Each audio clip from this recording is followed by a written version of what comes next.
बघतो की या शासनानं मराठा समाज कधी नव्हे ते पहिल्यांदाच एकत्र आला आणि एवढ्या ताकदीने उभा राहिला, तरी पण या सरकारने जो शब्द दिला तर त्या शब्दाप्रमाणे तर आरक्षण नाही दिलं, परंतु आता नेट बंद करून एक समाजाचा आवाज दाबण्याचा हे प्रयत्न करते सरकार. याच्याबद्दल तुमची काय प्रतिक्रिया?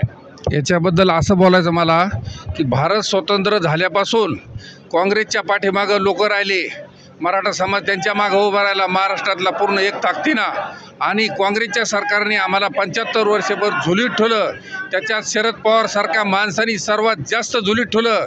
पवार कंपनीनं त्यांचे घरं भरले आणि बारामतीशिवाय त्यांचा बाहेर कुठं शब्द बी नाही. त्यांना बारामतीशिवाय त्यांनी कुठं रुपया नाही खर्चिला.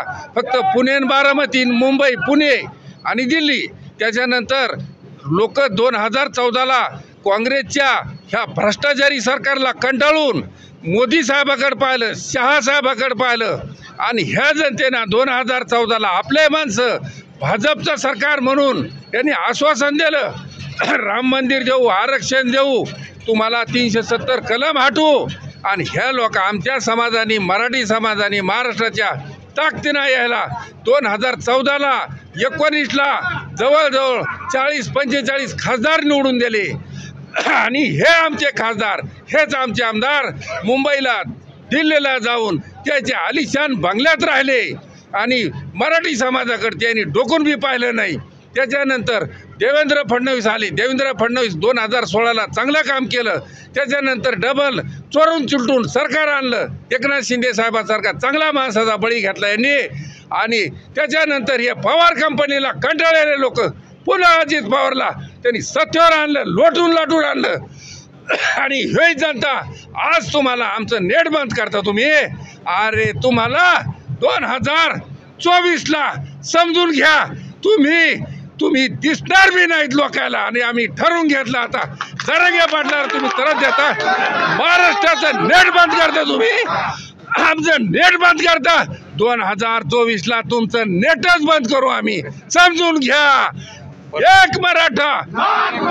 परंतु जरांगे पाटील इथं 8वा दिवस आहे उपोषणाचा, पण निर्णय लवकर घ्यायला पाहिजे. निर्णय लवकर घ्यायसाठी देवेंद्र फडणवीसला वाटतं माझ्यामुळे झालं पाहिजे. अरे भाऊ, तुझ्यामुळे होणार नाही. आमचा माणूस किती दिवस उपोषण करीन, त्याच्या जीवाचं जर काही झालं तर कोण जबाबदार? याचं उत्तर द्या भाऊ. आज एकनाथ शिंदे साहेब तयार आहे. तुझी काय अडचण आहे? पोट दुखतं का सांगा आम्हाला. आणि प्रत्येक गावात गाव बंदी केलेली आहे, कोणत्या नेत्याला येऊन देणार नाही. त्याच्यामुळे ते आम्ही तर बंद केलेलीच आहे. जी महिला माऊली जिला शिक्षण नाही अशा माऊली आज जागरूक आहे.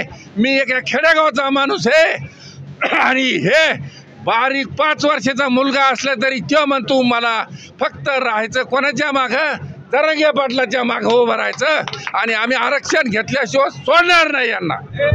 आणि आता कितीतरी बैठका घेते पण काहीच निर्णय येत नाही. हे बैठका चालूच आहेत याच्या.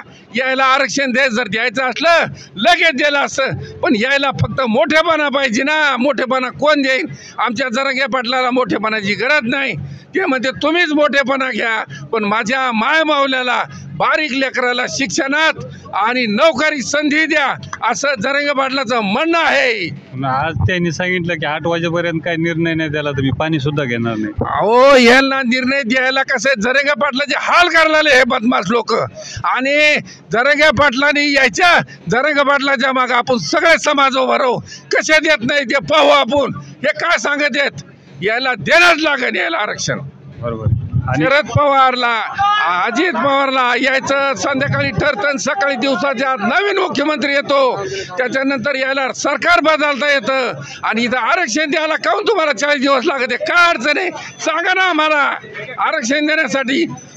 आणि ज्याच्या घरात नाही त्याच्या घरात 27% आरक्षण देऊन टाकलं.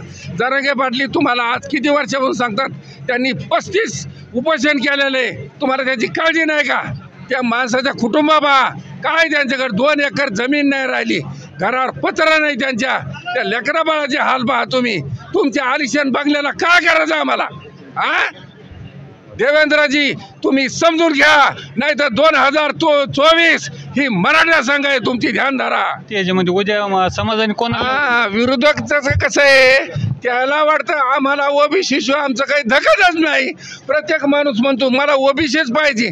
मराठी काय तुम्हाला रस्त्यावरला वाटलं का?